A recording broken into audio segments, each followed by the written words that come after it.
Andi menatap kertas hasil tes di tangannya dengan tangan yang gemetar hebat. Hasil positif itu bukan hanya menghancurkan dunianya dalam sekejap melainkan juga membuka tabir rahasia gelap yang selama ini disembunyikan oleh kekasih prianya sendiri. Ruangan klinik di pusat Jakarta terasa sempit sekali meski ac menyala dingin. Dokter muda di depannya berbicara pelan tapi setiap kata seperti pisau yang menusuk dada. Kamu harus mulai pengobatan segera Pak Andi. Ini tahap awal jadi masih bisa dikendalikan. Andi mengangguk tanpa mendengar benar-benar. Otaknya hanya memutar ingatan 3 tahun terakhir bersama Rea. Mereka bertemu di acara kantor Rea yang mewah di kawasan Sudirman. Andi yang bekerja sebagai desainer grafis di perusahaan kecil merasa dunia berhenti saat Rea tersenyum padanya pertama kali. Cinta mereka tumbuh diam-diam karena Indonesia bukan tempat mudah bagi pria yang mencintai pria.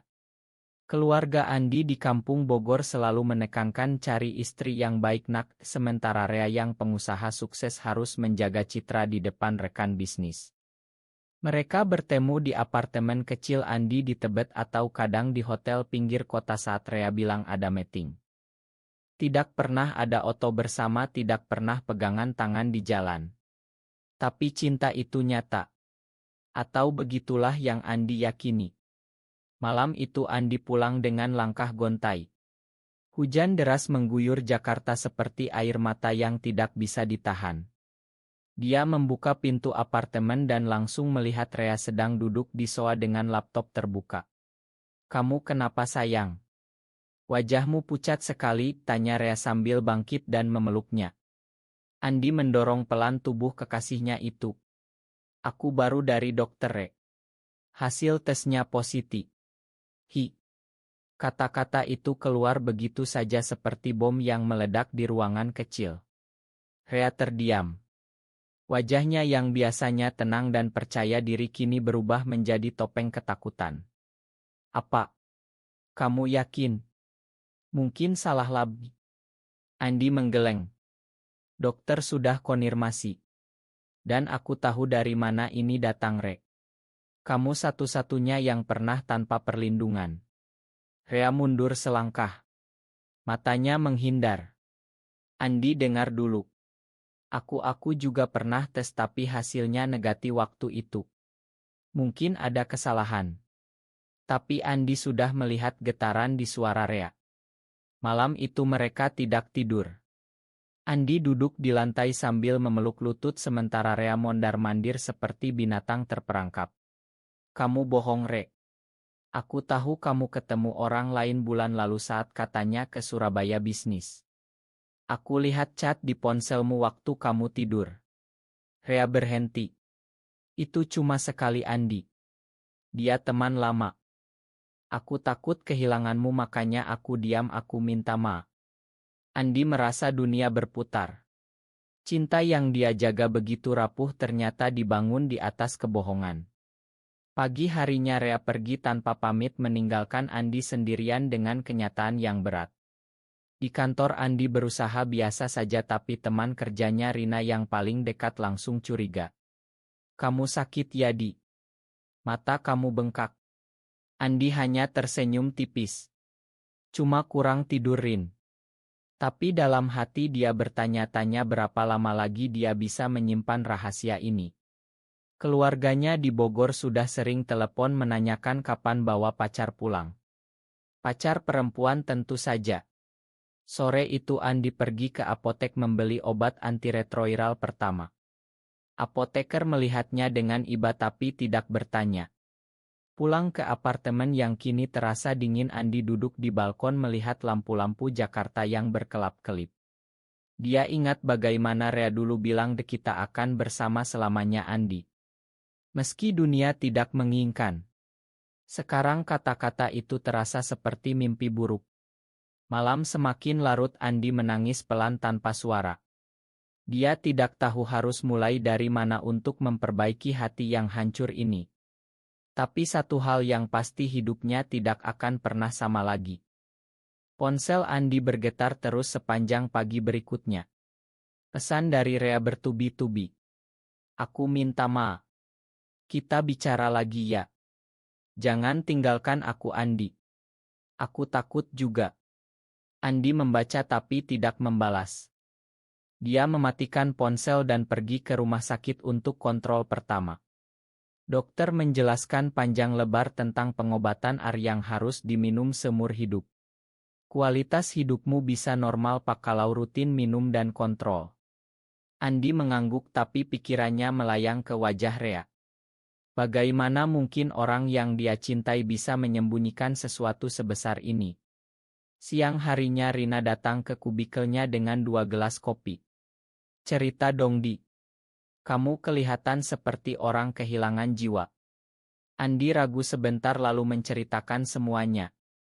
Tentang Rea, tentang tes, tentang pengkhianatan. Rina mendengarkan tanpa menghakimi. Kamu berani banget di hidup seperti ini di Jakarta. Keluargamu tahu. Andi menggeleng.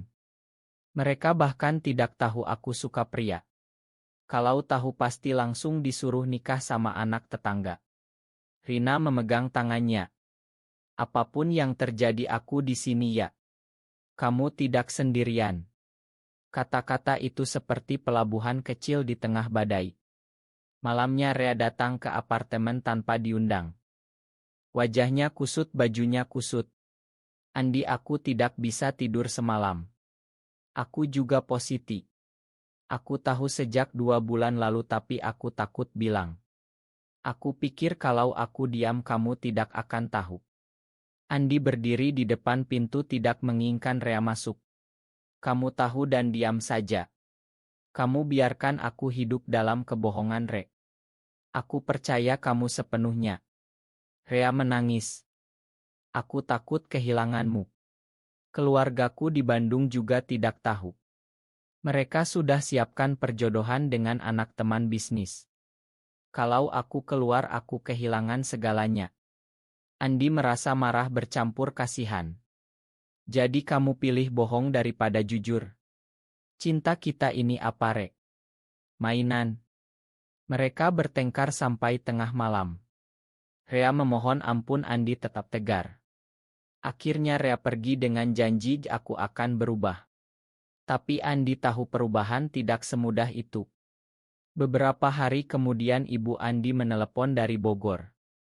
Nak, kapan pulang? Papa sakit lagi. Kamu harus bawa calon istri biar papa senang. Andi menggigit bibir. Nanti, Bu. Kerja lagi sibuk. Telepon ditutup, Andi duduk di lantai lagi. Tekanan dari segala arah. Kantor mulai memberi proyek besar tapi konsentrasinya buyar. Rina membantu sebisa mungkin tapi Andi merasa semakin terisolasi. Suatu malam dia membuka Instagram lama Rea dan melihat oto-oto lama. Ada satu oto Rea dengan pria lain di Bali tahun lalu. Komentar mesra. Andi merasa mual. Pengkhianatan itu lebih dalam dari yang dia kira. Dia hapus semua oto bersama Rea di ponselnya. Tapi hati tidak semudah itu dihapus. Minggu berikutnya Rea muncul lagi di depan kantor Andi membawa bunga. Aku sudah tes ulang. Kita bisa bersama lagi, Andi. Aku janji tidak ada orang lain. Andi menolak bunga itu. Kamu masih tidak mengerti, Re. Ini bukan soal tes. Ini soal kepercayaan yang sudah hancur. Rea pergi dengan bahu merosot. Andi pulang dan menangis lagi. Kali ini lebih pilu. Dia mulai bertanya pada dirinya sendiri apakah dia pantas bahagia sebagai pria gay di negeri ini. Apakah cinta sesama jenis memang harus selalu menyakitkan seperti ini? Berita itu menyebar lebih cepat dari yang Andi bayangkan. Saudara sepupunya yang bekerja di rumah sakit yang sama melihat nama Andi di daftar pasien dan langsung lapor ke ibunya. Telepon dari Bogor datang seperti badai. Andi, kamu sakit apa, Nak? Kenapa tidak bilang? Ibu langsung ke Jakarta sekarang. Andi panik. Dia tidak siap. Malam itu ibu dan kakaknya tiba di apartemen. Wajah ibu pucat. Cerita semuanya, Nak. Ibu tidak marah. Andi duduk di sofa, tangan dingin. Akhirnya dia cerita tentang Rea, tentang tes, tentang siapa dirinya sebenarnya. Ibu menangis. Kakaknya diam saja lalu berdiri. Kamu gila, Di. Kamu tahu di kampung kalau ini tersebar bagaimana? Papa bisa kena stroke. Andi menunduk. Aku tidak pilih ini, Kak. Ini siapa aku? Percakapan berlanjut sampai pagi. Ibu bilang ibu terima, Nak. Tapi jangan bilang papa dulu. Kakaknya lebih keras, kamu harus sembuh dan cari perempuan. Ini penyakit bisa disembuhkan kan? Andi tidak menjawab. Dia merasa seperti anak kecil lagi yang ketahuan mencuri. Tekanan keluarga membuatnya semakin tertekan. Di kantor bos memanggilnya. Kamu kelihatan tidak fokus, Andi. Ada masalah. Andi bohong lagi. Cuma keluarga, Pak. Tapi Rina tahu yang sebenarnya dan selalu ada untuk mendengarkan. Suatu sore Rea menelepon. Aku dengar keluargamu tahu. Aku ikut ke Bogor ya. Kita hadapi bersama. Andi menolak. Tidak, Re. Ini urusanku. Tapi dalam hati dia merindukan pelukan Rea. Malam itu Andi pergi ke kai kecil di Kemang sendirian. Dia melihat pasangan gay lain yang duduk berdua tanpa takut. Dia iri. Mengapa hidupnya harus serumit ini? Pulang ke apartemen dia menemukan Rea sudah duduk di depan pintu. Aku tidak bisa jauh darimu, Andi. Aku mencintaimu. Mereka berpelukan lama. Tapi Andi masih ragu. Kita butuh waktu, Re. Keesokan harinya keluarga besar dari Bogor datang. Paman dan bibi ikut. Kamu harus ke pesantren, Di. Ada ustadz yang bisa sembuhkan ini. Andi marah. Ini bukan dosa yang bisa disembuhkan, Pak. Ini siapa aku? Pertengkaran besar terjadi. Ibu menangis, kakak marah. Andi merasa sendirian di tengah orang-orang yang seharusnya mendukungnya. Malam itu dia menelepon Rina. Aku tidak tahan, Rin. Rasanya ingin pergi saja dari sini. Rina datang membawa makanan. Kamu kuat, Di. Ini ujian. Kamu akan lewati. Dukungan Rina seperti cahaya kecil. Tapi tekanan semakin berat. Rea juga menghadapi masalah di keluarganya sendiri. Ibunya menelepon Rea kapan nikah. Ada gadis baik di sini. Rea bilang pada Andi, aku hampir bilang semuanya tapi takut. Andi mengerti. Mereka sama-sama terjebak dalam norma masyarakat Indonesia yang belum siap. Bulan-bulan berikutnya seperti kabut tebal bagi Andi. Pengobatan AR membuatnya mual kadang lelah. Tapi dia tetap kerja.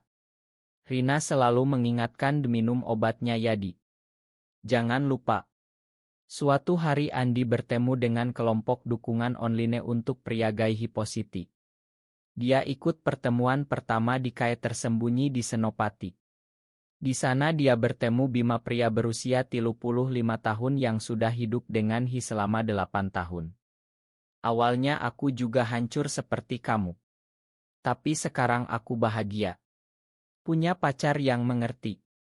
Cerita Bima memberi harapan. Andi mulai terbuka sedikit. Rea masih berusaha mendekat. Dia kirim makanan setiap minggu dan pesan panjang. Aku sudah tes ulang rutin. Aku mau bukti bahwa aku berubah. Andi belum siap menerima. Tapi dia tidak memblokir nomor Rea. Keluarga di Bogor masih tegang. Papa akhirnya tahu dari tetangga. Telepon papa singkat, pulanglah, Nak. Kita bicara pria ke pria. Andi pulang akhir pekan itu.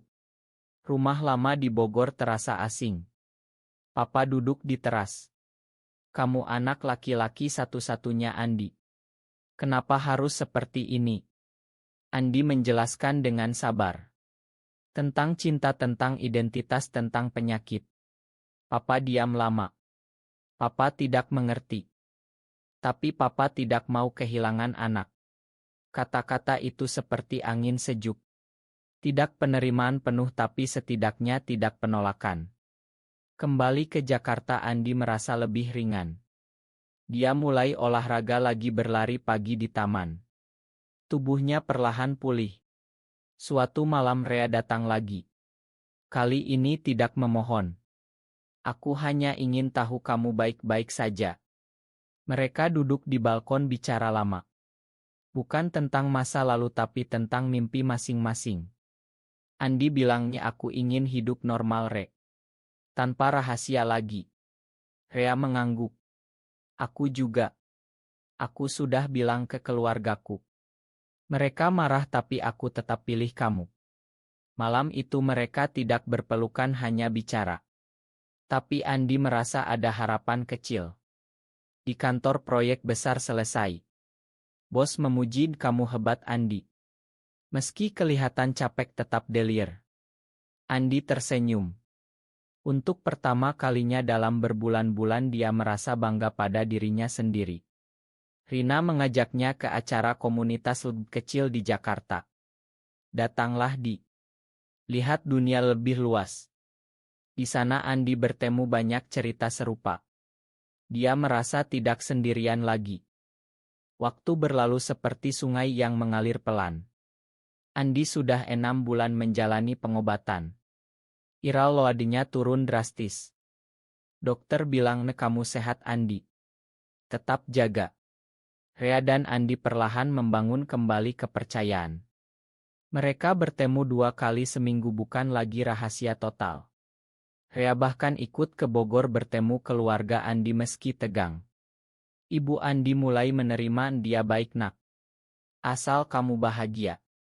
Papa masih diam tapi tidak lagi marah. Suatu hari Andi dan Rea pergi ke Bandung akhir pekan. Mereka mengunjungi keluarga Rea. Ibu Rea menangis kenapa harus seperti ini Re. Tapi setelah bicara panjang Ibu Rea memeluk Andi. Jaga anakku ya. Momen itu menyembuhkan luka lama. Di Jakarta Andi mulai aktif di komunitas. Dia bantu sesama yang baru positif dengan saring pengalaman.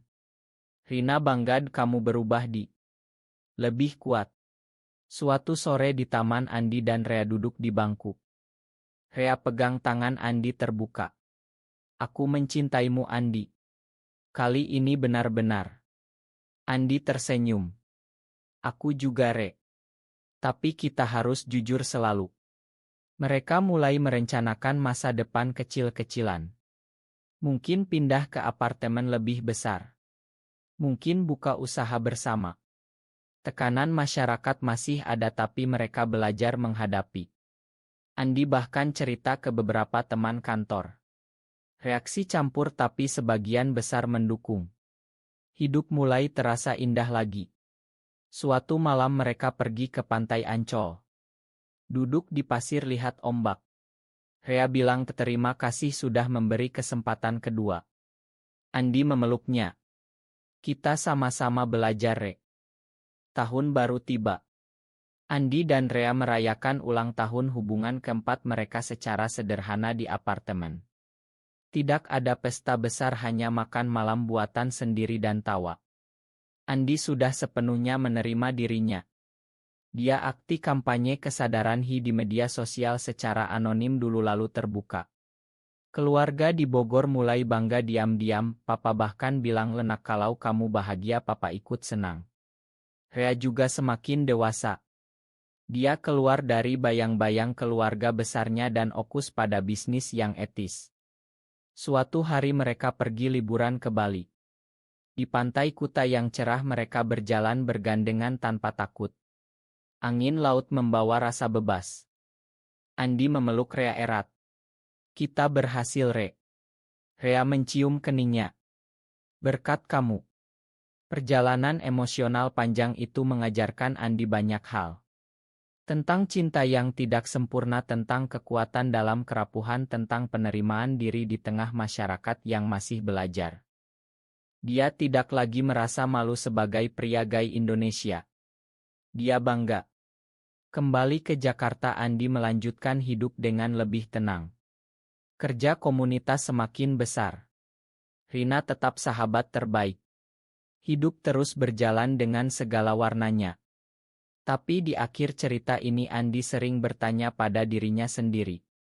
Apakah pengorbanan dan pengkhianatan dalam cinta sesama jenis selalu berakhir dengan kebahagiaan sejati atau justru mengajarkan kita untuk lebih kuat menghadapi dunia? Benar atau salah?